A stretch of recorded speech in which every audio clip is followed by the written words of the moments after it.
2장 전반부는 모든 도덕주의자도 죄인, 2장 후반부는 모든 유대인들도 죄인이다. 그래서 로마서 3장 전반부는 모든 인간은 죄인이다. 나를 포함해서. 그렇죠? 나를 포함해서. 그럼 우리에게 출구가 없느냐? 만약 로마서가 여기서 끝나면 우리 너무 불행하게 수련회를 마칠 수밖에 없는 거예요. 근데 이제 로마서는 계속되고 있죠. 그래서 이제 잠시 쉬었다가 10분 쉬었다가 로마서 3장 21절부터 쭉 한번 가겠습니다. 자, 10분 가시겠습니다. 자, 로마서 우리가 이제 1장부터 3장 전반부까지 살펴보고 있는데요. 자, 머릿속에 집어넣어야 됩니다. 네. 자, 1장 전반부는 첫인사와 감사. 맞습니까? 1장 후반부부터 3장 전반부까지 모든 인간 죄인이라는 것을 차례차례 증명하고 있는데 1장 후반부의 모든 이방인들은 죄인이다. 2장 전반부의 모든 도주자들도 죄인이다. 2장 후반부의 모든 유대인들도 죄인이다. 그래서 3장 전반부의 모든 사람은 인간은 죄인이다. 그래서 보기 가진 분비파, 그죠? 죄의 1가지 특성에 대해서 말씀드렸습니다. 그런데 이제 로마서가 여기서 끝나면 굉장히 절망적이고 온 인류에 대해서 그죠? 유죄 선언을 하고 끝날 텐데 그렇지 않고 로마서가 계속되는 것이죠.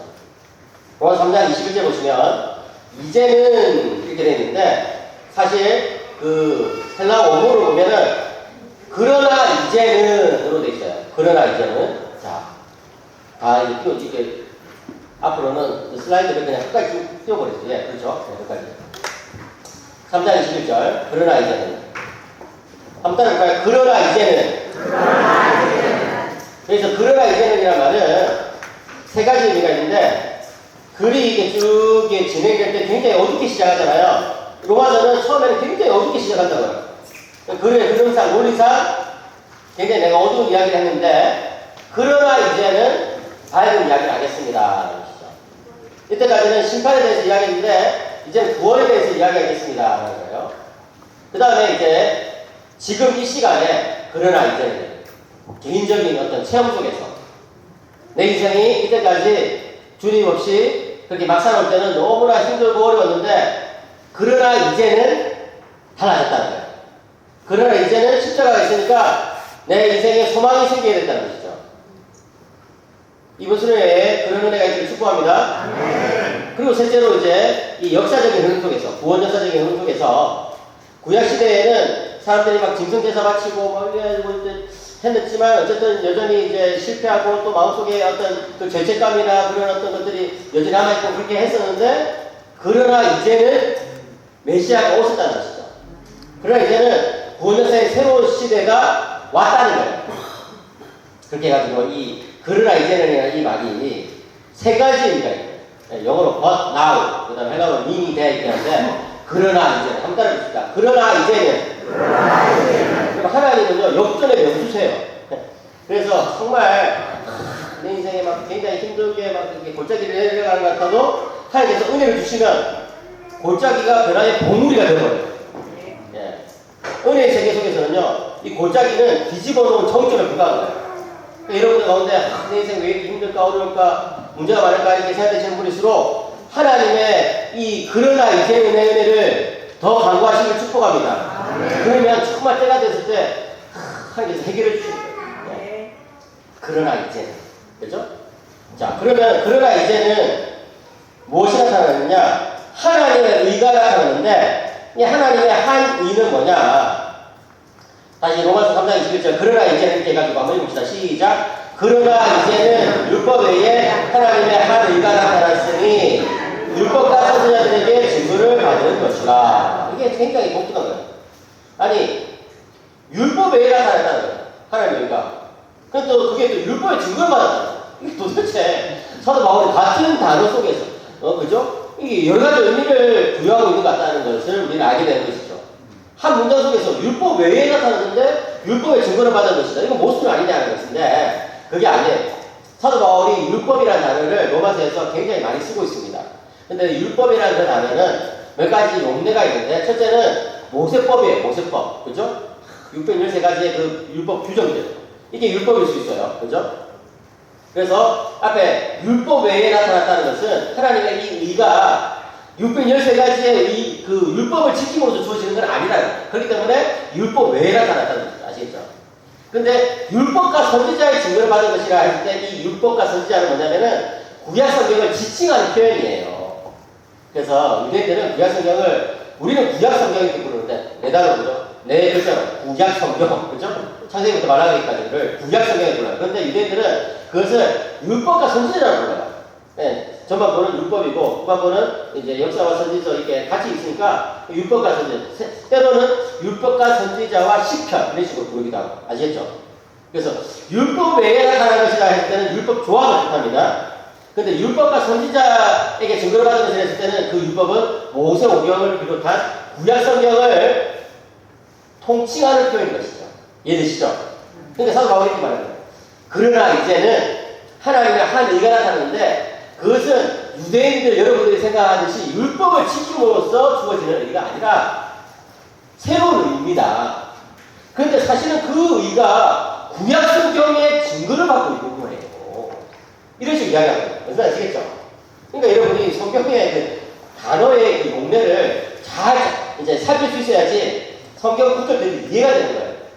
그럼 3장 24절부터 25절 같이 한번 읽을까요? 3장 24절부터 25절. 자, 시간 넘겨주시고 시작. 그리스도 예수 안에 있는 성령으로 말미암아 하나님의 놀라우신 의사하심을 혼자 되었다. 이 예수를 하나님의 계획으로서 믿음으로 말미암는 화목제물로 세우셨으니 이는 하나님께서 미리 정하신 것 중에 전에 지은 일을 간구하심으로 자기의 의심을 나타내라 하시니. 여기까지. 여기 이제 율법 외에 주어지는 하나님의 한 의가 도대체 뭐냐를 사도 바울이 여러 이제 표현을 가지고 설명하고 있어요. 이 세 가지 단어를 가지고 설명하는데 첫째는 따라합니다. 속량. 이제는 화목제물.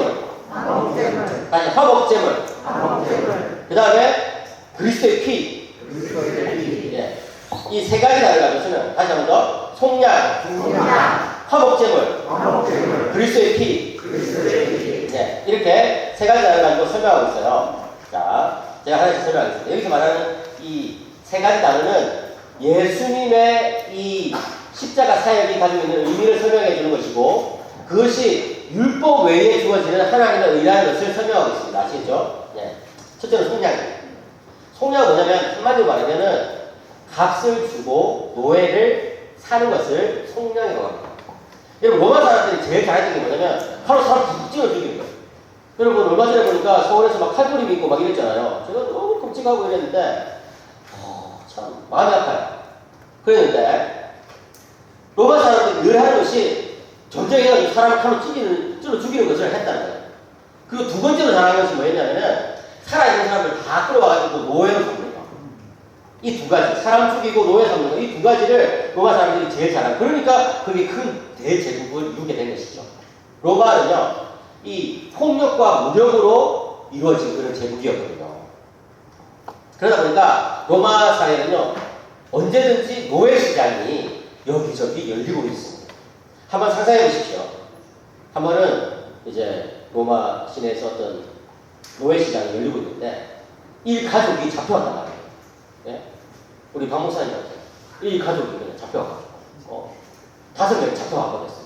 노예로. 좀 있으면 아빠는 저기, 이탈리아 남부로 팔려가고, 엄마는 저기 이탈리아 북부로, 그 다음에 누나들은 뭐 저기 또 다른 나라로 팔려가고 나도 다른 나라로 팔려가지 이게 가족들이 다 뿔뿔이 흩어지게 된 그런 상황이었단 말이에요. 그런데 노예시장이 본격적으로 열리기 전에 팔려가기 전에 끝장나기 전에 그렇죠? 한 신사가 가가지고 여기 있는 노예들 다 얼마요? 노예장이 큰 놈부터 작은 놈까지 얼마입니다. 내가 다 사겠어. 왜? 야 진짜 아침부터 진짜 완전 땡잡았네. 이래가지고 이제 노예를 이제 그 신사한테 판 것이죠. 그래서 이 신사가 이 노예 5명을 데리고 한적한 곳으로 데리고 와요. 그러고 나서 이렇게 말하는 거예요. 너희들은 가족이지. 예, 그렇습니다. 내가 너희들을 해방시키겠습니다. 예? 자기 돈을 수백만 원을 주고 산 노예를 그냥 말 한마디로 그냥 해방시켜주겠다는 거예요. 예? 너희들은 가족이잖아. 흩어지지 말고 같이 살아. 이러고 나서 그냥 가버려. 이게 뭐야? 이게 속량이에요. 인간 세계에서는 이런 것이 있을 수가 없잖아요. 그죠? 인간 세계는 항상 기브의 테이크, 그죠? 주고받고 하는 그런 세계고, 인간 세계는 항상 투자만큼 고려야 되는 세계고, 인간 세계는, 그죠? 절대로 공짜가 없는 세계잖아요. 근데 이 은혜의 세계는 뭐예요? 속량이라는 게 있는 거예요. 값을 주고 노예를 사가지고 그냥 해방시켜버려요. 그게 뭐예요? 그게 예수님의 십자가입니다. 사랑하는 여러분, 예수님께서 그 십자가의 피로 우리를 사셨습니다. 그리고 이제 그 십자가의 피로 말미암아 우리가 노예 상태에서 해방되게 돼요. 그리고 인간은요, 죄와 사망과 사탄의 노예로 태어나요. 누구든지 죄와 사망과 사탄의 노예로 태어나요. 그 인간이 가만히 있으면 그냥 지옥의 열차를 타고 그냥 살다가 그냥 지옥으로 빠지는 것처럼 지옥 갈 수밖에 없는 거예요. 그런데 예수님께서 우리를 사셨어요. 그래서 해방시켜 주셨어요. 죄와 사망과 사탄의 노예된 우리들이 죄 대신의 의를, 사망 대신의 생명을, 사탄 대신에 이제 성령을 받게 된 거예요. 사랑하는 여러분, 이제 여러분들은 해방되었습니다. 바로 이것이 어떻게 이루어졌냐 했을 때 예수님의 십자가로 이루어진 것이죠.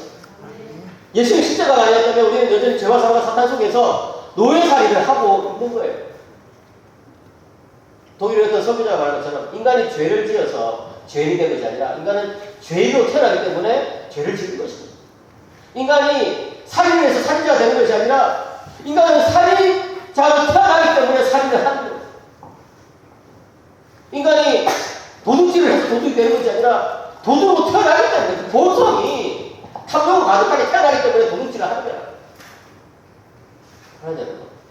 이 죄의 굴레, 우리 어떻게 할 수 없는 이 욕망, 탐욕, 정욕 이런 것부터 어떻게 해방될 수 있을까요? 예수님의 십자가 외에 길이 없는 거예요. 근데 예수님께서 그 십자가의 피로 우리를 사셨고 해방시키셨다. 이게 뭐예요? 율법 외에 주어지는 하나님의 한 일이라는 거예요. 이 둘째로 사도 바울이 뭐라고 설명하냐면은 이제 화목제물을 설명합니다. 화목제물은 이제 사실은 두 가지 의미가 있는 단어예요. 헬라어로 하면은 필라스테리오라고 합니다. 한번 따라해볼까? 필라스테리오. 네, 이 헬라어로 필라스테리오라는 단어는 화목제물이라는 단어와 그 다음에 시은자라는 의미가 다 있어요. 가끔씩은 이 영어 단어도 이 단어 하나에 여러 의미가 있을 수도 있잖아요. 그런 것처럼 우리나라도 밤 하면 이게 먹는 밤인지 아니면 깜깜한 밤인지 뭐 말수 없을 때가 있잖아요. 글로만 다 적혀 있으면. 그래서 이 필라스테리오라는 이 단어는 화목제물이라는 단어와 그 다음에 이 시은자라는 단어가 같이 이제 번역될 수 있는 단어인데 두 의미가 다 의미가 있어요. 사도 바울은 그 두 의미를 다 담아내기 위해서 이 단어를 쓴 거예요. 화목제물은 뭐냐, 여러분. 레위기에 보시면 이게 제사가 나오잖아요. 그죠? 예. 레위기 제사 압니까? 예. 레위기 제사가 번, 소, 화, 속, 속, 이렇게 되거든요. 저는 천자를 가지고 외우는 걸 굉장히 좋아합니다. 번제, 소제, 화목제, 속제제, 속건제, 이렇게. 이 5개가 있거든요. 맞습니까? 그 다음에 이제 이 제사들의 방식에 따라서 화요거전, 이제 화제, 요제, 거제, 전제, 뭐 이런 게 있어요. 처음 들어보세요, 여러분? 표정들이 굉장히 막, 이게 뭐지, 뭐, 다 아는 척 하세요, 그냥 모르시면 그냥 모르게 그렇게 하면 여러분들이 똑똑하다 저거 그렇게 생각하시니까 아는 척 하세요. 그렇게 제사가 여러 가지가 있는데 그 제사 중에서 이 화목제는 굉장히 독특한 게 제사 드리는 사람과 또 뭡니까 이 제물을 준비한 사람 또 그 친구들이 같이 그 제물을 먹는 거예요. 제사 드리고 나서 그 제물을 같이 먹어요. 왜? 같이 먹으면 친해지니까. 그죠? 우리도 오늘 같이 밥 먹고 또 이게 그 밥 먹고 나서 또 삼겹살 먹는 교회를 처음 봤는데. 진짜, 저는 정말 놀라운 교회다, 정말. 예수한 교회 정말 소망이 넘치는구나. 밥 먹고 이렇게 삼겹살 먹고 또 먹고 또 가가지고 또 저기서 또 먹고 계속. 계속 먹더라고요. 지금 앞에 가는 거 있어요. 이게 먹으면서 결국 친해지잖아요. 그죠? 먹으면 친해진다. 이게 원리잖아요. 예. 그렇게 화목제물도 마찬가지입니다. 이 화목제물을 드리고 그것을 같이 먹음으로써 화해가 이루어진 것이죠. 하나님과 나 사이의 화해, 또 우리 서로끼리의 화해, 관계가 회복되는 거예요. 그리스도의 십자가는 뭐다? 관계를 회복시키는 하나님의 방법이에요. 죄를 지으면 하나님과 우리 사이의 관계가 깨져버려요. 왜 하나님은 거룩하시고 이루신데 인간이 죄를 지으면 그 그냥 깨져버리는 거거든요. 그죠? 하나님께로 갈 수가 없는 거예요. 또 죄는 어떤 특성이 있어요? 인간들 사이의 관계도 깨버려요. 그죠? 예. 부부 사이, 부모와 자식 사이, 또 친구 사이. 왜 관계가 깨어집니까? 죄 때문에 그런 거예요. 한마디 말하면 죄 때문에. 예. 죄 때문에. 그런데 화목제물 대신 예수님께서 우리 대신 십자가를 지심으로써 이제 관계가 회복될 수 있는 길이 열렸습니다. 이게 바로 율법 외에 주어지는 하나님의 한인 것이죠. 사랑하는 여러분, 예수 그리스도를 붙드시기 바랍니다. 그리고 예수 그리스도 안에서 화목하시기 바랍니다. 그리고 또 이 힐라스테리온이라는 단어는 또 이 쉬운 자라는 의미가 있잖아요. 쉬운 자, 그죠? 쉬운 자가 뭐예요? 쉬운 자는 벗게 뚜껑을 말하는 거예요, 여러분. 이 성소가 있고 지성소가 있잖아요. 아는 척 하세요, 그냥. 계속 고개 끄덕거려 주세요. 그래야 제가 빨리 지금 나가요. 네. 그 뭐예요? 이제 지성소에 들어가면은 뭐 이제 그 안에 굉장히 중요한 게 있는데 그게 뭐냐면 법궤가 있어요. 법궤 안에는 뭐가 있어요? 율법의 두 돌판, 그 다음에 뭡니까? 마늘 같은 항아리, 그 다음에 아론 장난지팡이 이런 게 있잖아요. 맞습니까? 네. 예, 아는 척 하세요, 계속. 그런데 이제 그것도 중요하지만 그 위에 이 법궤를 덮는 이 뚜껑이 굉장히 중요해요. 뚜껑은 이제 스랍들이 이렇게 천사들이 이렇게 낙엽을 펴고 이렇게 있는 그런 모습인데 여러분들이 인터넷에서 쉽게 그림을 찾을 수 있어요. 그런데 1년에 딱 한 번 대속죄이게 되면 대제사장이 이 짐승을 잡아가지고 그 피를 어디 뿌려요? 그 쉬운 자 위에 법궤 뚜껑 위에 뿌리는 거예요. 확 뿌려요. 그게 뭐예요? 제가 사해졌다는 것이죠. 그리고 그게 뭘까요? 그 안에 들어있는 거. 율법, 구약을 뜻하죠. 아론의 장난지팡이, 구약을 뜻하죠. 만나가 되는 항아리, 구약을 뜻하죠. 이 구약의 은혜를 뛰어넘는 새로운 은혜가 주어질 것을 상징하는 거예요. 그런데 바로 그 쉬운 자가 우리에게 주어졌다는 거예요. 어떻게? 예수 그리스도의 십자가를 통해서. 사랑하는 여러분, 예수 그리스도의 십자가는 구약의 모든 은혜를 뛰어넘는 하나님의 은혜라는 것을 믿으시기 바랍니다. 자, 한 번은 수업 시간에 이게 이제 그 질문했어요. 여러분, 모세가 더 큰 은혜를 체험했을까요? 바울이 더 큰 은혜를 체험했을까요? 예. 모세가 더 큰 은혜를 체험했을까요? 아니, 베드로가 더 큰 은혜를 체험했을까요? 그랬더니 막, 모세예요, 모세. 왜? 모세로 홍해를 건너고, 만나를 막 맛보고, 맥주라기도 먹고, 진짜 막, 이게 바다에서 물이 터지고, 그런 기술을 체험한 사람이 어디 있습니까? 바울이 그런 기술을 체험했습니까? 이러면서 막, 치고 뛰면서 모세라고 하는 거예요. 근데, 로마 3장 후반부에서 사도 바울의 가르침은 모세보다 우리가 더 큰 은혜를 체험했다는 거예요. 그게 뭐예요? 그게 십자가. 홍해가 10번이 갈라져도 죄의 문제가 해결됩니까? 해결되지 않아요. 예? 만나가 아무리 많이 쏟아져도 죄의 문제가 해결되지 않아요. 예? 반석에서 물이 터져도 예? 죄의 요인이 됩니까? 그렇지 않아요. 여러분. 우리 세상의 문제가 뭐예요? 정치적인 문제입니까? 경제적인 문제입니까? 예? 교육의 문제는 그게 아니라고요. 사도 바울의 대답은 뭐야? 십자가가 있느냐 없느냐 그 문제다. 그게 바로 사도 바울이 지금 로마서 3장 21절 이하에서 정말 강력하게 이야기하고 있습니다. 여러분들이 모세보다 더 큰 은혜를 받은 사람이라고 해서 믿으시기 바랍니다. 십자가를 여러분들이 아셔? 십자가를 모르는, 제가 그래서 그 학생한테 야단쳤어요. 자네는 십자가를 모른다. 자네는 아직까지 십자가의 의미를 모른다. 어떻게 모세가 바울보다 또는 베드로보다 더 큰 은혜를 체험했다고 그러죠. 그 사람들, 모세 시대의 사람들은 십자가도 몰랐는데 어렴풋이 알았지만, 그죠? 우리는 보고 하잖아요. 우리 경험으로 알잖아요. 히브리서 주제가 그거 아닙니까? 히브리서 주제가요. 구약의 모든 성도들의 은혜보다 우리 신약의 성도들의 은혜를 더 크다는 거예요. 십자가의 큼을, 십자가의 능력을 깨닫는 분들이 되시기 바랍니다. 십자가를 모르면 이 성경을 지맘대로 해석해요. 기적 중심적으로, 은사 중심적으로, 이렇게 잘 먹고 잘 사는 것 중심적으로 성경을 지맘대로 해석해요. 성경의 핵심이 쓰인 십자가예요. 십자가의 핵심 문제는 뭐예요? 죄를 극복하게 만드는 하나님의 은혜의 수단이라는 것이죠. 방법이라는 거예요. 지혜라는 거예요. 십자가로 돌아오시기 바랍니다. 십자가를 모르면 기독교가 뒤틀려져요. 그거는 기독교가 아닌 거예요. 여러분, 신천지 이단 이런 데 가보세요. 가보면 안 되죠. 가보면 안 되는데 절대 가보면 안 돼요. 신천지, 여호와의 증인이 몰목교 절대 가면 안 돼요. 네, 가지 마세요. 가지 마세요, 제대로. 근데 거기에 핵심적인 문제는 없다는 거예요. 십자가. 하나님의 그저 주어지는 은혜가 없다는 거예요. 거기는 다 공로주의. 이만희한테 충성하고 봉사하고 이렇게 해서 구원받는다. 십자가만 삭전에 들어가려면 얼마나 하고 제사 하고 노동하고 뭐 이런 걸 해야지 구원받는다. 이게 뭐야? 이게 유대인들이 빠져있던 율법주의, 공로주의, 예? 인간의 힘으로 구원받으려고 하는 이런 나쁜 속성.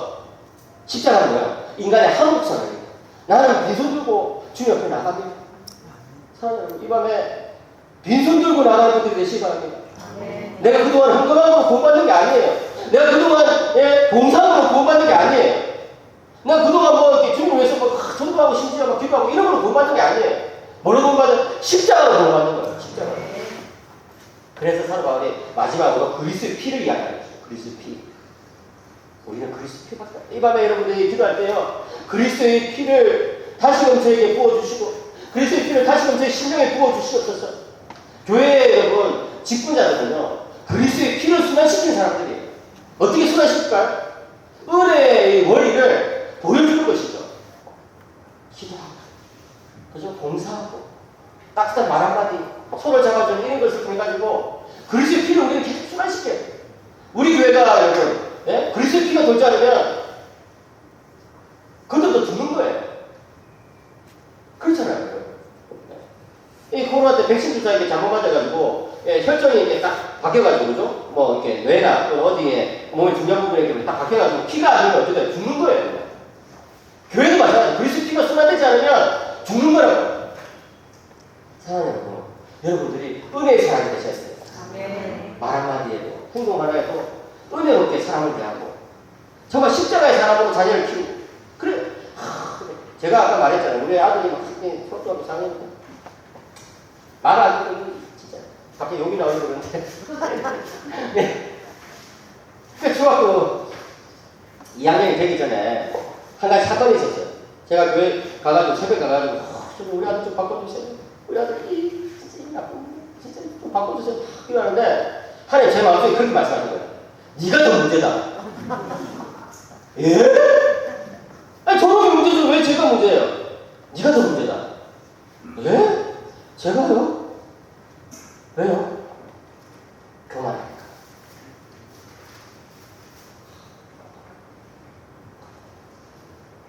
나 이때까지 우리 집에 제일 문제는 이 녀석이라고 생각했는데 하나님의 관점에서는 더 큰 문제가 있는데 저라는 거예요. 그래 여러분 어쩌면 우리의 말 안 듣는 그 자식보다 정말 생활 반듯하게 잘하지만 교만한 내가 더 문제일 수 있어요. 어쩌면 돈도 못 벌고 빚지는 그런 자식보다 돈을 많이 벌지만 하나님 교만하다는 내가 더 문제일 수도 있어요. 어쩌면 막 교회에 그냥 뭐 와가지고 뭐 별로 하는 것도 없는 것 같고 이런 사람보다 교회 일을 열심히 하지만 속으로 막 교만해가지고 막 다른 사람 판단하고 정지하고 하는 내가 더 문제일 수 있어요. 사랑하는 거 십자가 앞으로 나가시기 바랍니다. 그래가지고 제 마음이 낮아지니까 그때부터 이제 아들하고 말이 되는 거예요. 아들이 뭐 이러면 그래 오늘은 뭐 학교 가지 마. 그렇게 학교 가시는 거는 학교 가지 마. 아빠 왜 이러지? 여러분 뭔가 다른 사람을 이해하려면 우리가 다 같이 십자가 앞에 사야 돼요. 우리가 정말 이렇게 이 수련회 나오면 다른 사람의 어떤 모습을 더 좀 알게 되잖아요. 그죠? 또 같이 막 자고 있다 보면 좀, 막 이렇게 좀, 이렇게 안 좋은 모습도 보게 될 수도 있고. 그렇죠? 예. 이게 공동체 생활하는 것이 그렇게 좀 힘들잖아요. 오래 교회 생활 하다 보면 서로 좀 맞지 않는 부분이 생기잖아요. 근데 그걸 어떻게 해결할까요? 십자가 앞에 서는 거예요, 십자가 앞에.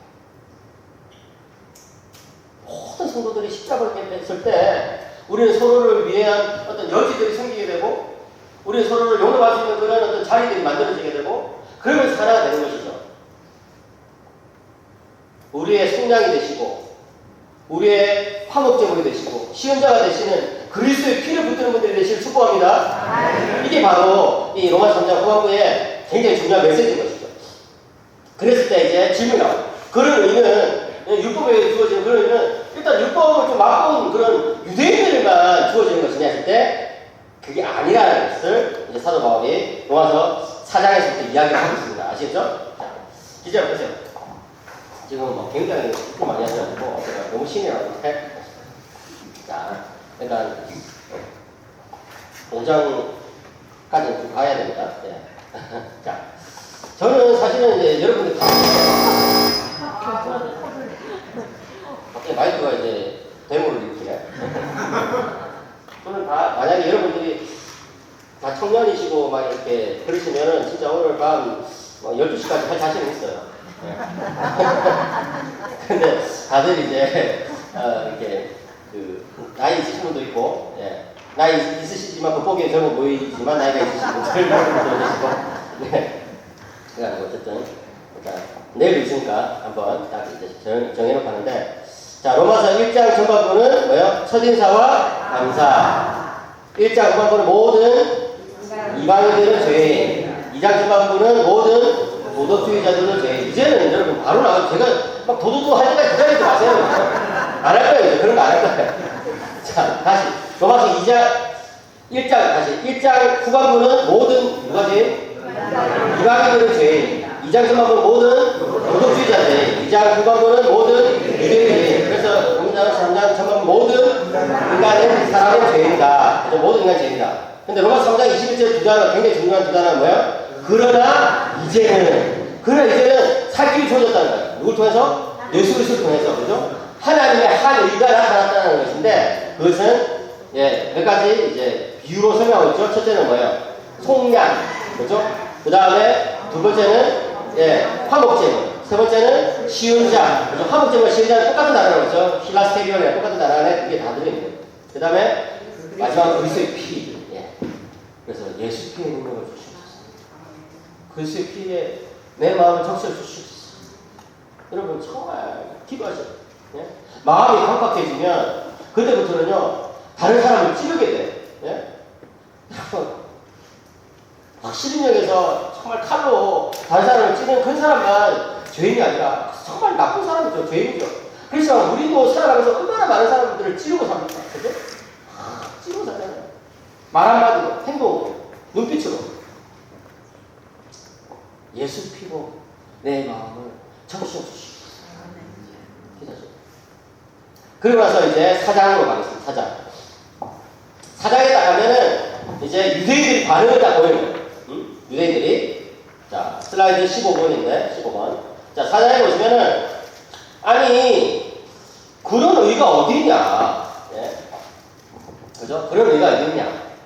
이제 막, 대드는 거죠. 자, 여러분들이 이 로마서를 묵상할 때 항상 기억해야 되는 것은 뭐냐면은, 유대인이라면 어떻게 반응할까? 네. 한번 때려보세요. 유대인이라면 어떻게 반응할까? 네. 유대인들은요, 딱 한마디 말하면, 율법을 통해서 이렇게 되고자 했던 사람들이에요. 아시죠? 자기에게 주어진 그 613가지의 율법을 통해가지고 이렇게 되려고 했던 사람들이 유대인인데, 사도 바울이 율법 외에 막 이거 주어진다고 막 그렇게 하고 막, 예수님의 소명, 그 다음에 또, 화목제물, 그 다음에 또 뭐 시혼자 막 이렇게 이야기하니까 유대인들이 막 크게 화가 나는 거예요. 점점 화가 나가지고 이제 로마 4장에서 이제 사도 바울한테 막 쏟아부는 거죠. 야, 그런 의가 어디 있어, 세상에. 의는 무엇을 통해서 주어진다고 유대인들은? 의는 어떻게 주어진다고요? 율법을 지킴으로 주어진 율법을 지킴으로. 그러니까 사도 바울이 그러면 제가 여러분들이 붙들고 있는 성경, 유대인들의 성경, 다시 말해서 구약 성경을 가지고 제가 이 칭의 교리를, 이신칭의 교리를 증명해 보겠습니다. 그럼 칭의 교리가 바로 지금 사도 바울이 말하고 있는 이거예요. 한번 때려볼까요? 칭의. 칭의는 의롭다고 칭해주는 건데 우리는 죄인이잖아요. 근데 어떻게 해서 이렇게 됐습니까? 예수 그리스도의 십자가를 통해서. 십자가를 믿음으로 이렇게 되는 거야. 이게 바로 칭의예요. 아시죠? 칭의. 또는 이신칭의라고 네 글자로 말하는 거예요. 믿음으로써 이렇게 된다. 의롭다고 칭해진다. 자, 사도 바울이 이 로마서 4장에서 두 사람을 들고 옵니다. 자, 한번 볼까요? 자, 4장 1절, 2절 읽겠습니다. 시작. 그런즉 육신으로 우리 조상인 아브라함이 무엇을 얻었다 하리요? 만일 아브라함이 행위로서 얻었다 하심을 받았으면 자라날 것이 있으려니와 하나님 앞에서는 없느니라. 여기 아브라함이 나와요. 아브라함. 그죠? 그러니까 이제 뭐라고 말하는지 3절에 성경이 무엇을 말하느냐? 아브라함이 하나님을 믿음에 그것이 그에게 의롭게 되는 거예요. 믿으니까 의롭게 된다. 이게 뭐예요? 유신칭이잖아요. 칭이. 그죠? 구약 성경에도 이런 믿음으로 얻게 된다는 것이 나옵니다. 라고 사도 바울이 이야기하는 것이죠. 그리고 또 한 사람 더 등장시킨 사람이 누구냐면 시편의 다윗이에요. 다윗. 자, 읽겠습니다. 일단 6절, 7절, 8절 시작. 일한 것이 없이 하나님께 의로 여기심을 받는 사람의 복에 대하여 다윗이 말한 바 불법이 사흘하고 제가 과히 여김을 받은 사람들은 복이 있고 주께서 그 죄를 인정하지 아니하실 사람은 복이 있도다 같으니라. 네. 자, 여기 사도 바울이 이 구약의 그 많은 인물들 가운데 두 사람을 두고 나왔어요. 그 두 사람 누구예요? 아브라함과 다윗. 그래서 로마서 4장 전체의 주제는 아브라함과 다윗을 통해서 이신칭의 교리를 증명하는 거예요. 아시죠? 다시 말합니다. 로마서 4장 전체의 주제는 이제 전반 공부를 안 하죠. 로마서 4장은 통으로 읽어요. 로마서 4장은 통으로 아브라함과 다윗을 통해서 이제 이신칭의 교리를 증명한다. 아시죠? 왜 하필이면 아브라함과 다윗이냐? 자, 잘 들으세요. 성경 전체는요. 7개의 언약으로 구성됩니다. 한번 따라해볼까요? 언약이라는 것은 뭐냐면은 하나님과 우리 사이의 약속이에요. 무엇을 위한 약속? 구원을 주시겠다는 약속이에요. 아시죠? 그래서 이 성경 전체에 7개의 약속이 나오는데 첫 번째는 아담 언약이 창세기 1, 2, 3장에 나오는 거예요. 아담 언약. 두 번째는 이제 노아 언약이 창세기 6장, 7장, 9장인데 나오는 거예요. 노아 언약. 그다음에 세 번째는 아브라함, 드디어 아브라함 언약이에요. 창세기 12장, 15장, 10장이라는 건데 아브라함이 나오는 거예요. 그 다음에 네 번째는 모세언에 나오는 거죠. 출애굽기 19장, 20장 이하에 쭉 모세언에 나와요. 그 다음에 다섯 번째로 다윗 언약이 사무엘하 6장에 보면 나와요. 다윗 언약. 그 다음에 여섯 번째로 이제 이 예레미야 31장 이런 데 보면은 선지자들에게 주어지는 언약이 나와요. 아시죠? 선지자들에게 주시는 언약. 이게 구약 시대의 언약이에요. 몇 개라고요? 6개가 주어집니다. 그리고 나서 신약에 이제 새 언약이 주어지는데 누굴 통해서 주어졌을까요? 새 언약을 예수 그리스도를 통해서 주어진 거예요. 무슨 아시겠죠? 그러니까 하나님은 이렇게 구원역사를 쭉 이끌어가실 때에 이렇게 부치부치한 이제 언약을 통해서 이끌어가시는 거예요. 언약이라는 것은 항상 대표자가 있어요. 아담을 대표적으로 해가지고 아담 안에서 하나님께서 뭔가를 이제 하시려고 하는 거예요. 근데 이제 아담이 부수져가지고 안 되니까 또 이제 또 노아를 통해서 또 막 아브라함을 통해서 이런 식으로 해가지고 하나님께서는 성경 전체에 7개의 큰 언약을 중심으로 하나님의 놀라운 구원 사역을 펼치신 거예요. 최종적으로는 누구를 향해서? 예수 그리스도를 향해서 이게 펼쳐가시는 거예요. 그러니까 여러분들이 성경 읽을 때 이런 것을 알고 좀 읽으시면 성경 읽기 더 재미가 있는 거예요. 여러분들이 올해 초에 다짐하셨을 때 올해 성경 읽고 해야지. 그래서 막 창세기 읽고 출애굽 읽고 재밌었는데 레위기 너무 힘들어가지고 막 굉장히 힘들고 막 진도가 안 나가고 막 이런데 또 민수기는 재밌는 부분도 나오고 안 재밌는 부분도 나오고 막 이러다가 또 신명기 또 재밌게 있다가 또 낚시 막 신약에 나이고 보니까 마태복음에서 막 낳고 하니까 또 안 되겠다 이랬는데 로마서 읽으니까 로마서 거의 이해가 안 되고 그래가지고 벌써 다 포기했잖아요. 지금 8월쯤 되면 이제 다 포기했거든요. 벌써. 네. 다 포기하죠. 근데 이제 성경 읽기를 잘할 수 있는 방법 중에 하나는 뭐냐면은 성경의 흐름을 아는 거예요. 제가 오전에 말했잖아요. 숲, 나무, 문맥이요. 숲을 이렇게 쭉 보면 성경의 이제 흐름이 확 잡히면서 너무 재밌다 이거예요.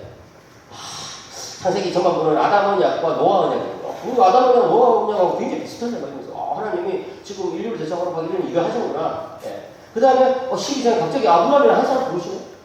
왜 또 한 사람이지? 하나님은 한 사람 통해서 일하시는구나. 이래가지고.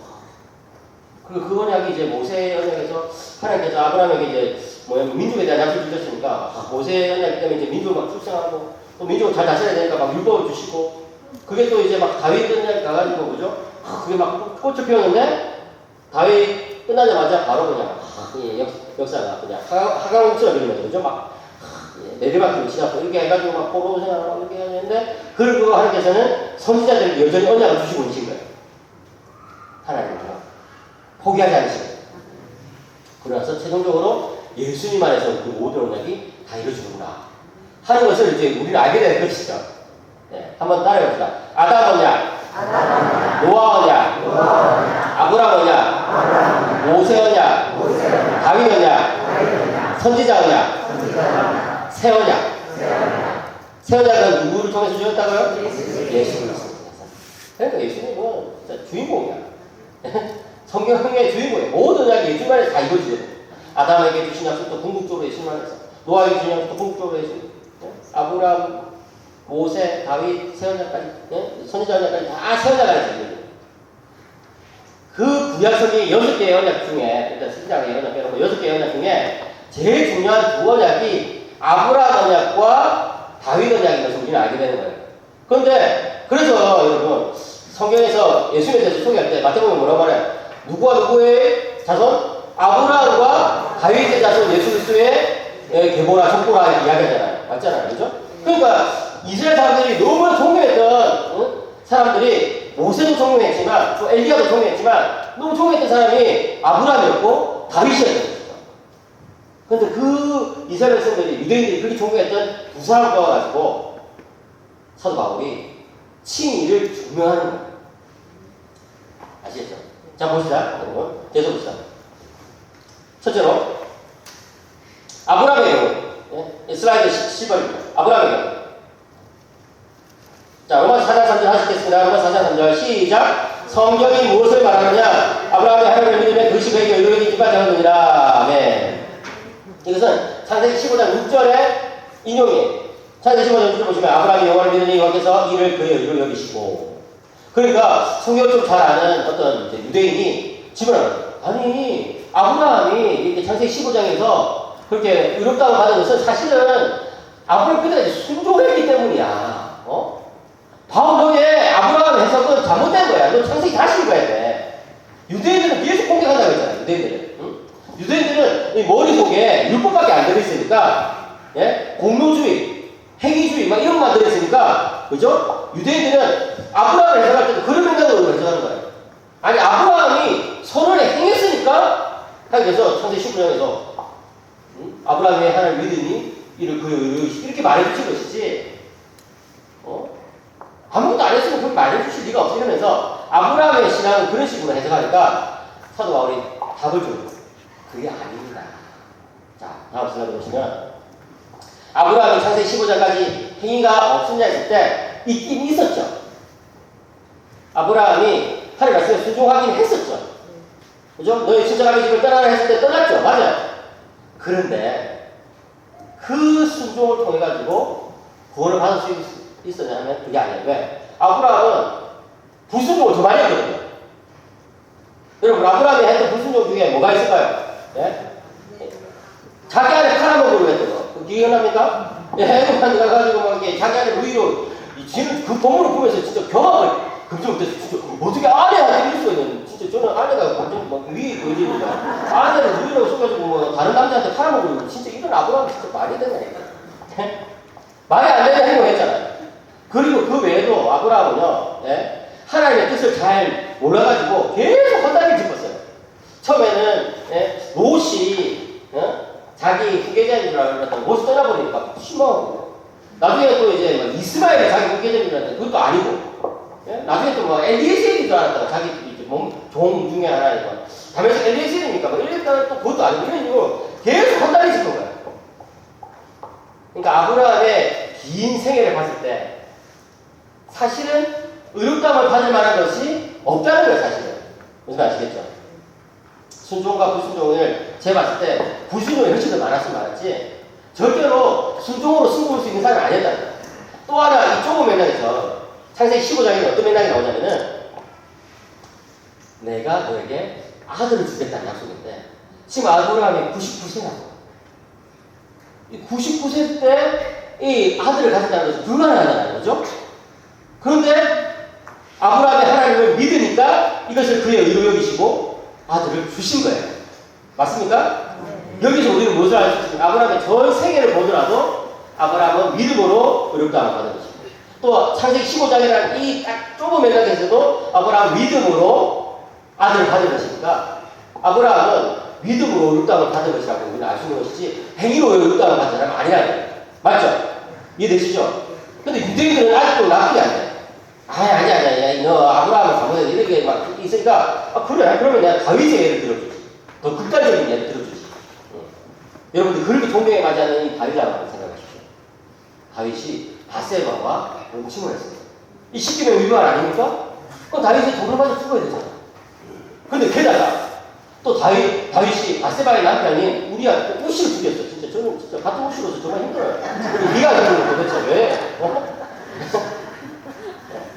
우리 리아 형님을 전쟁에 나가게 해가지고 거기에 이제 극단적으로 해가지고 결국은 죽게 만들었다. 이게 뭐야? 살인하는 거랑 마찬가지죠. 살인이라고 살인. 십계명을 2개나 하고 있어요. 그러면 돌에 맞아도 죽어도 싼 사람인데 여기 보시니까 시편에 일을 하지 아니할지라도 그 월급 받는 사람의 말한 거, 그죠? 다시 고백하잖아요. 시편의 고백. 다시 한번 볼까요? 시편의 이 고백. 예, 로마서 4장 7절 8절 제가 읽겠습니다.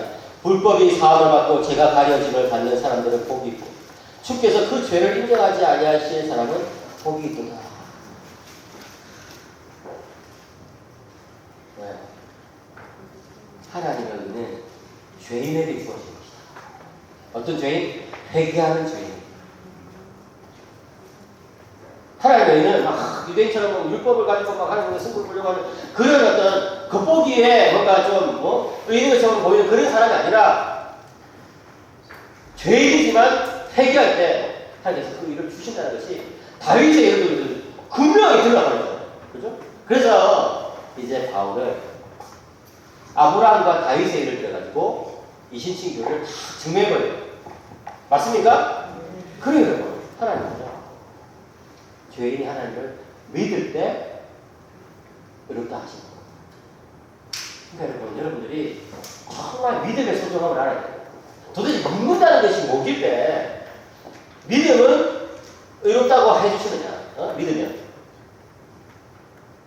믿음은 인간의 항복선언이고 믿음은 나는 죄인이고 하나님은 의인이라는 것을 의롭다는 것을 인정하는 것이고 믿음은 정말 빈손 들고 주님 앞에 엎드리는 거예요. 믿음은 하나님께서 주시는 그 선물을 기다리는 그런 모습이 바로 믿음이에요.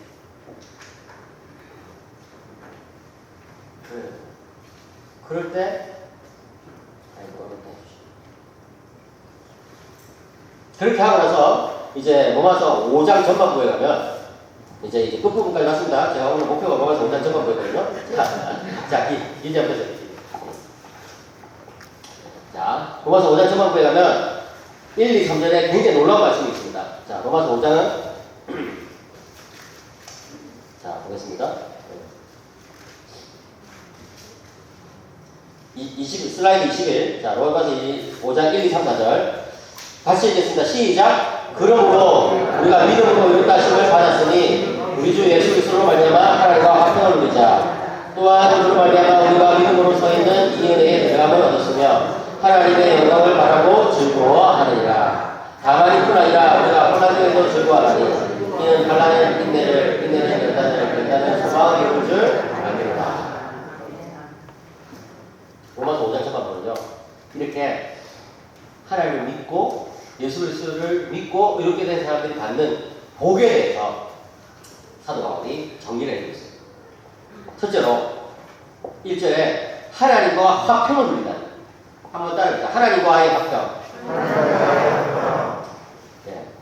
하나님과 화평을 누린다. 여러분, 죄를 지으면 하나님과 관계가 틀리기 때문에 화평을 누릴 수가 없어요. 그리고 하나님과 화평을 누리지 못하는 사람은요, 이 세상에 어디든지 간에 늘 마음이 공허해요. 그런 상태에 대해서 철학자 파스칼은 우리 인간 안에는 하나님이 만들어 놓으신 진공이 있다. 진공, 뻥 뚫린 상태. 그 뻥 뚫린 상태를 하나님의 사랑이 아니면 채울 수가 없기 때문에 사람들이 막 여기도 길거리고 저기도 길거리고 하는 거예요. 어떤 사람은 명예를, 어떤 사람은 쾌락을, 어떤 사람은 도를, 어떤 사람은 인간관계를 막 이래가지고 막 그걸 통해가지고 충족시켜보려고 했는데 그게 만족이 안 돼요. 왜? 하나님이 만들어 놓으신 진공은 하나님이 아니면 채울 수가 없거든요. 그런데 이제 예수 그리스도를 믿음으로써 하나님과 관계가 회복된 사람은 어떻게 돼요? 하나님과 화평을 누리게 돼요. 사랑하는 성도 여러분, 이 시간 여러분들 마음속에 하나님과의 화평이 실제적으로 누려주기를 축복합니다. 실제적으로 경험돼야 돼요. 네? 하나님과의 관계가 회복돼야 돼요. 여기서 말하는 이 화평이라는 것은 그 히브리어로는 샬롬이라고 들어보셨죠? 한번 따라볼까요? 샬롬. 네. 그리고 이 헬라어로는 에이레라고 하는데 이 구약성에 약속된 그런 많은 언약들, 그죠? 구약성에 나오는 이 6개의 언약들이 완성된 상태를 샬롬이라고. 그래서 유대인들은 항상 서로 만나면 샬롬, 샬롬 이렇게 평안이 있냐, 그죠? 뭐 우리 한국 사람들은 밥 먹었습니까? 이러는데 유대인들은 샬롬이라고 물어요. 왜? 하나님의 언약이 다 성취되기를 바라는 마음에서 그렇게 축복하는 것이죠. 만날 때마다. 그죠? 사랑하는 여러분, 이 하나님과의 관계가 인생의 기본이다. 그걸 아셔야 돼요. 그렇지 않으면 다른 어떤 것을 우리가 가진다 하더라도 늘 마음이 불안하고 초조하고 걱정되고 그럴 수밖에 없어요. 그리고 둘째로 하나님을 믿고 예수를 믿고 의롭다 함을 받은 사람은 어떤 또 선물이 주어지느냐? 한번 따라볼까요? 은혜의 입장권. 은혜의 입장권. 은혜의 입장권이 주어지는 거예요. 요즘은 뭐 안 그렇겠지만 제가 대학 다닐 때는 저기 뭐 용인 에버랜드니까 뭐 이런 데서 와가지고 이제 막 공짜 티켓을 많이 줬어요. 그 공짜 티켓을 뭐 이렇게 다섯 장 이렇게 받으면 주말에 친구들하고 거기 가가지고 그냥 공짜 티켓을 주면 그냥 입장이 되는 거예요. 입장을 했어. 그런 것처럼 우리들 손에 은혜의 세계로 들어가는 입장권이 주어졌다는 거예요. 여기 보시면 로마서 5장 이전에 이 은혜에 들어감을 얻었으면 이런 표현이 나오잖아요. 그죠? 이 은혜에 들어감을 얻었으면 여기 이 은혜에 들어감을 얻었으면 하는 이 표현이 신약성경에서 여기밖에 안 나오는 표현이에요. 그래서 많은 사람들이 이 은혜에 들어감을 얻었다는 이 표현을 착각하기를 이거 구원받는 것을 뜻하는 것이 아닐까라고 착각하는데 그게 아니에요. 왜? 5장 1절에 벌써 이제 하나님과 화평이 막 이루어지고 이런 것에 대해서 다 이야기했으니까 여기 이 은혜에 들어감을 얻었으면 하는 것은 구원받는 것이 아니고 뭘 뜻할까요? 매일매일 은혜를 누릴 수 있다는 거예요. 매일매일 은혜를 누릴 수 있다. 매일매일 기쁨이 회복되고 매일매일 감사가 넘치고 제가 예수를 중학교 2학년 때 만났잖아요. 예수님을 만나고 나서 제일 크게 변한 것 중에 하나가 뭐냐면은 감사하는 삶을 살게 됐다. 물론 제가 중학교 2학년 때 예수를 만나기 전에도 막 날마다 불평하고 이렇게 살지 않았어요. 그런데 의도적으로 뭘 찾아서 감사하지 않았거든요. 그런데 제가 중학교 2학년 때 예수님 만나고 나서 감사하는 삶으로 변화된 거예요. 왜 그럴까요? 하나님께서 나를 사랑하신다면, 하나님께서 나에게 독생의 자를 주셨다면, 내 인생에도 뭔가 의미가 있고, 하나님께 주신 선물들이 곳곳에 배어 있지 않을까. 그죠? 이 초등학생들이 좋아하는 그 스마트폰 게임 중에 포켓몬이라는 게 포켓몬. 여러분 아시는 분도 있고 모르시는 분도 있는데 뭐냐면 이제 포켓몬 그 앱을 까면요 이 지역에 포켓몬이 숨어 있는 게 딱 뜨는 거예요. 여기도 숨어 있고 저기도 숨어 있고 막 뜨거든요. 거기 찾아가면은 그 핸드폰을 들고 가면은 포켓몬을 잡는 거예요. 이렇게. 그거 모르시죠? 예, 초등학생들 알아요. 한번 물어보세요 나중에. 뭐 옛날에 이제 많이 유행했던 게임 중에 하나인데 그런 것처럼 여러분 우리 삶에는 하나님께서 나를 사랑하신다는 흔적을 곳곳에 숨겨놓은 거예요. 곳곳에. 근데 예수 믿기 전에는 전혀 관심도 없고 그런 걸 찾을 생각도 하지 않았죠. 근데 이제 예수 믿고 나서 보니까 내 삶에 하나님께서 어떤 사랑을 숨겨놨을까. 그것을 찾는 것이 뭐예요? 감사해요. 감사하면서요 하나님의 사랑의 흔적을 찾아가는 과정이라고. 사랑하는 여러분, 여러분들 이번 수련회 와가지고 감사의 제목들을 새롭게 발견하시기 바랍니다. 그 은혜의 입장을 쓰는 거예요. 칼빈은요 구원받은 사람과 구원받지 못한 사람의 특징을 몇 가지 정리했는데 첫째로 구원받은 사람은 죄 용서의 기쁨을 압니다. 죄 용서. 여러분 죄 용서 기쁨 압니까? 제가 알았던 이제 권사님이 대구에 사시는데 그분이 나이가 이제 늙음하게 들었을 때 예수를 믿게 된 거예요. 근데 그분이 예수를 믿게 됐을 때 한 50분 돼가지고 예수 믿게 된 것 같은데 예수 믿게 됐을 때 대구에 번화가에 가가지고 과음을 했거든요. 과음을 했거든요. 왜? 너무 좋아가지고. 예수 믿는 게 너무 좋아가지고 이 50이 넘은 이 분이 과음을 했어요. 제가 모르죠. 권사님 왜 그렇게 하셨습니까? 그분이 경북의대 교수님이시거든요. 그 권사님 경북의대 교수님이신데 의사신데 저한테 교수님 제가 이때까지 살아오면서 돈도 좀 벌어봤고 세상 명예도 좀 가져봤고 좋은 남편 만나서 결혼도 하고 자식도 낳고 했지만 예수님 만난 기쁨보다 더 큰 기쁨은 없습니다. 그래서 우리가 뻥치. 요즘도 그러시면 돼요. 에이 요즘은 그렇지는 않지. 그렇지만 그렇게 고함 지르진 않지. 예? 그렇게 고함 지르진 않지만 마음속에 잔잔한 기쁨이 넘치다. 그럼 그리스도인들은요, 이 마음속에 잔잔한 기쁨이 넘쳐요. 요즘 우울증이 굉장히 심각하잖아요. 우울증. 이 우울감이 어떻게 극복할 수 있을까요? 제가 통계를 보니까 국민 52명 중에 1명이 우울증 약을 먹고 있는 시대라고요. 아마 여러분 주변에 있을지 몰라요. 그걸 어떻게 극복할 수 있을까요? 복음이 주는 기쁨을 회복하면 점점 벗어날 수 있어요.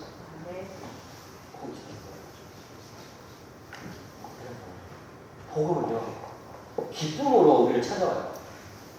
그리고 또 구원받은 사람의 또 두 번째 특징이 뭐냐면은, 첫 번째 특징은 제3의 죄용서의 기쁨을 얻는다는 거예요. 두 번째 특징은 매일 은혜를 누리고 살아간다. 매일 은혜를 찾고 소망하고 누리고 살아간다. 은혜가 뭡니까? 은혜가 뭐냐면 하나님께서 우리에게 주시는, 예? 구원의 그 선물들이에요. 그렇죠? 참 기쁘다, 감사하다, 즐겁다, 고맙다, 정말 인생에 살고 싶은 그런 어떤 정말 이 의욕들 이런 것들이 은혜잖아요. 은혜. 그 세 번째 뭐냐면 하나님을 위해서 살고 싶은 마음. 저는 중학교 2학년 때 예수 믿고 나서 제일 달라진 것 중에 하나가 뭐였냐면 오늘 하루를 예수를 위해서 살고 싶다는 그런 마음이었어요. 오늘 하루를 예수를 위해서.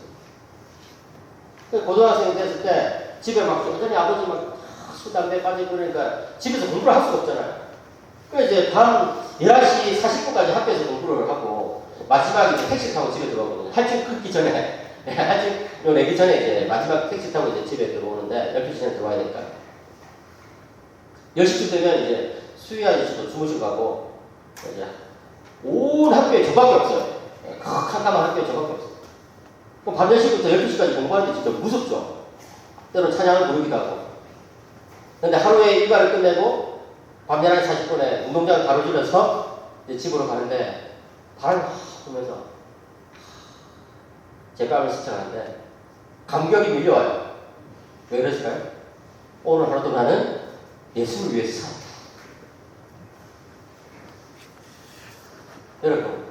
여러분들이 무엇을 하든지 간에 예수님의 이름으로 예수님을 생각하면서 예수님 때문에 그 일을 한다면 여러분들은 오늘 하루를 예수님을 위해서 살 것입니다. 그리고 그런 사람이 구원받은 사람의 특징이라는 거예요. 칼빈에 따르면 세 가지 특징. 죄 용서의 기쁨을 하는가? 은혜를 사모하는가? 예수를 위해서 살고 싶은가? 학생들은 공부도 예수를 위해서, 우리 직장인들은 직장 생활도 예수를 위해서, 가정도 예수를 위해서, 뭐든지 예수 때문에. 근데 사도 바울은 여기서 멈추지 않고 한 단계 더 나가요. 뭐예요? 환란이 있다는 거예요. 근데 뭐라고 하느냐? 환란도 끝도 없다는 것이죠. 우리 그리스도인들. 예수를 믿고 어렵게 되지 않으면 하나님과 화평을 누리고 또 이제 은혜의 입장을 쓰고 그 다음에 환란이 오더라도 괜찮다. 왜? 환란은 인내, 인내는 연단은 소망을 이룰 줄 알기 때문에. 환란이라는 것은 일상적인 삶의 어떤 스트레스를 넘어서 내가 감당하기 힘든 인생의 집을 환란이라고 그러거든요. 근데 그런 환란이 왔을 때 왜 우리는 괜찮을까요? 이 은혜의 선순환을 타기 때문에. 불신자들은 환란이 오면 불평, 원망, 절망 이런 어떤 악순환에 빠지잖아요. 내 인생이 왜 이렇게 힘들어? 누구 때문에? 그런데 신자들은 환란이 오면 참아요. 인내. 왜 그럴까요? 이 환란조차도 하나님의 손에 있다는 것을 알기 때문에. 십자가를 우리에게 주신 하나님께서 내 삶을 통제하고 있다는 것을 믿기 때문에 환란이 오더라도 참는 거예요. 맞습니까? 참는 거예요. 그럴 때 참으면 연단이거든요. 환란이나 인내 연단. 연단은 뭐냐면 성품이야, 성품. 교회 생활하다 보면 그 얼굴만 봐도 정말 은혜가 넘치는 그런 분들이 계시더라고요. 그런 분들 어떤 특징이 있을까요? 기도를 많이 하는 거 맞아요. 찬송 많이 부르는 그런 거 맞아요. 그런데 그런 분들의 중요한 특징 중에 하나는 환란의 시기를 주님의 손을 꼭 붙잡고 통과한 경험입니다. 여러분, 하나님은요 환란을 통과한 사람만 쓰십니다. 하나님은요 환란을 통해서 우리를 달려주십니다. 우리는 이렇게 말할 거예요. 하나님 그 방법 말고 다른 방법 좀 주시면 안 됩니까? 제가 진짜 생활 잘 할게요. 좀 다른 방법 좀 보상하는 방법 주세요. 환란 같은 거 말고 그러면 하나님 뭐라고 말씀하세요? 아담 때부터 내가 속았다. 인간은요 그냥 편하게 해주는 거지 아무리 이러면은 하나님 찾질 않아요. 교만해지고 사사기 사이클이 계속 돌아가지 않거든요. 태평하니까 하나님 떠나버리잖아요. 다 떠나버려요. 다. 근데 하나님 있으면 정신 바짝 차리고 기도하고 무릎 꿇고 주를 기다리고 그렇죠? 막 기도가 간절해지고 이렇게 되잖아요. 네. 그러게 되면 이제 환난을 통과하면서 성품이 형성돼요. 정말 이렇게 신앙의 성품. 단지 자연적으로 성품이 좋은 게 아니고 신앙으로 이제 성품이 형성되는 거예요. 그렇게 되면 어떻게 돼요? 소망을 이루게 되는 거죠. 환난을 인내는 연단은 소망을 이루는지 알리려다. 이게 뭐냐면은 연속법인데요. 이렇게 하나가 딱 시작되면 다른 것들이 이렇게 계속 자동으로 찾아온다는 것을 이 사도 바울이 강조해서 단어를 반복하는 거예요. 환난을 인내는 연단은 소망을 이렇게 단어를 반복해서 연속법 쓰는 거죠. 그 소망을 이룬다는 말이 무슨 뜻이냐? 이제 내가 정말 천국 갈 사람이다. 이 9월에 확신을 가진다. 9월에 소망이 있다. 이것도 뜻하지만 사람들 사이에서 이제 소망의 전달자로 서게 된다는 거예요. 하나님은요, 환난을 통과한 사람을 쓰시기를 좋아합니다. 하나님은요, 교회 때문에 스트레스 받고 고민해보고 굉장히 아파한 그런 사람들을 이끌어 쓰시기를 좋아합니다. 하나님은요, 삶의 여러 가지 어려움들을 예수 이름으로 이겨낸 사람들을 쓰시기를 좋아합니다. 왜 그런지 아세요? 그래야지 위기 순간에 도망 안 가는 거예요. 그래야지 하나님의 큰 일을 맡길 수 있기 때문에 그런 거예요. 환난을 경험하지 못한 사람은요, 조금만 어려도 도망쳐버려요. 그냥 막 이렇게 포기해버려요. 근데 환난을 통한 사람은요, 참아요. 인내하고. 왜? 옛날에 다 경험해봤어요. 그러니까 여러분, 이 정말 이렇게 안정적인 교회들은요, 환난을 통과한 성도들이 많은 교회들은 굉장히 안정적이에요. 왜? 옛날에 다 경험해봤거든. 저는 갈등가 옛날에 다 있었어요. 저보다 더 심한 갈등도 우리는 다 이겨냈어요. 그 정도의 어려움은 저도 통과해봤어요. 그런 사람이 신방을 가고 그런 사람이 기도해주면 굉장히 위로가 돼요. 집사님, 저도 옛날에 정말 몹쓸병에 걸려가지고 힘들었는데 주님 앞에 엎드리고 주님 붙들더니 주님께서 고쳐주시더군요. 집사님 지금 힘드시지만 이겨냅시다. 이러면 위로가 되는 거예요. 그렇죠? 소망이 되는 거예요. 맞습니까? 이렇게 환난을 통한 사람이 하나님의 일꾼으로 서게 된다. 제가 몇 년 전에 미국 가서 이런 설교를 한 적이 있어요. LA 가가지고 이런 설교했더니 설교 마치니까 어떤 형제가 저한테 와가지고 막 따져요. 목사님 설교 들으니까 짜증나는데요. 저는 이때까지 제 설교가 뭐 좀 길다 어렵다 이런 불평을 들어봤어도 짜증난다는 이야기를 처음 들었거든요. 그래가지고 야 진짜 우리 한인 이세들은 정말 솔직하시구나. 네. 미국에서 태어난 형제들. 근데 보니까 완전 근육질이에요. 근육질 형제들이 그냥 특징 있잖아요. 쫄티 있죠, 쫄티. 저는 보여줄 게 없기 때문에 쫄티를 왜 만드는지, 왜 사는지, 왜 입는지 알 수가 없거든요. 근데 이제 쫄티를 입었는데 이 형제는 쫄티 쫄바지까지 입었어. 아래 위로 흰색으로 쫄티 쫄바지. 머리 끝부터 발끝까지 그냥 완전 근육질이에요. 제가 발가락은 안 잡아갔지만 발가락은 또 근육질이거든요.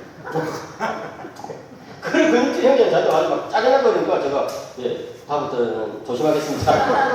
그러니까 이제 밥 먹으러 갔는데 그 밥 먹으러 간 그 목사님이 이제 제보다 나이가 이제 어리고 그래가지고 물어봤어요. 야, 그 어떤 형제가 설교 마치고 짜증난다고 그러는데 뭐 어떻게 된 거야?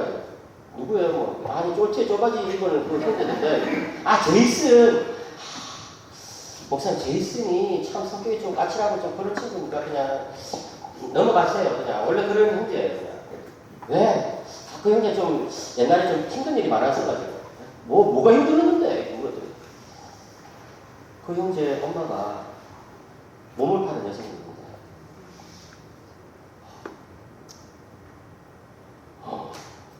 어떻게 해서 그렇게 됐대? 그 엄마가 미국에 이민을 왔는데 그 이민 생활이 막 힘들고 막 빚을 지고 이렇게 하다가 술집에서 일하게 되는데 어떻게 하다 보니까 몸을 파기 시작했어요. 근데 그렇게 하다가 이제 어떤 남자를 알게 되었고 아이를 갖게 됐는데 자기가 키울 수 없으니까 사촌집에 맡기고. 근데 이 사촌집에서 이게 자라난 이 제이슨이 사촌형들한테 엄청나게 이제 구박을 받아요. 야 너는 아빠가 2명이냐 3명이냐 10명이냐 이러면서 막 입에 담지 못할 그냥 이상한 이야기를 들어가면서 엄청나게 구박을 받으니까 애가 이제 몸을 만들기 시작하거든요. 분노의 근육이 분노의 근육이.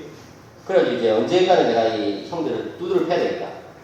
그래서 때가 됐을 때 막 형들이 막 노리고 있으니까 이제 2대1로 싸우는데 뭐 워낙 이제 힘도 세고 그러니까 형들을 때려 눕히고 그날로 가출을 한 거야.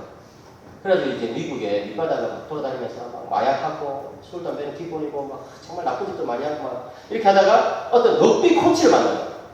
럭비 코치가 딱 보니까 몸이 너무 좋거든요. 그래서 야, 너 럭비 한번 해봐라 했는데 뭐 해보지 했는데 되게 잘하는 거야.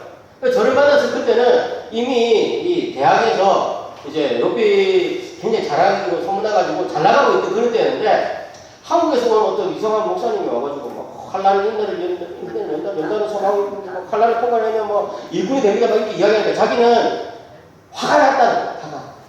화가. 아니 뭐 나를 일꾼 삼기 위해서 나를 뭐 하나님이 뭐 쓰시기 위해서 뭐 그런 내 삶을 그렇게 망가뜨렸단 말이야. 그런 식으로 하나님 일한다는 나는 이해가 안 돼. 나는 그런 하나님 믿지 못하겠어. 막 화가 났다는 거야. 그래서 저한테 막 따진 거였어요.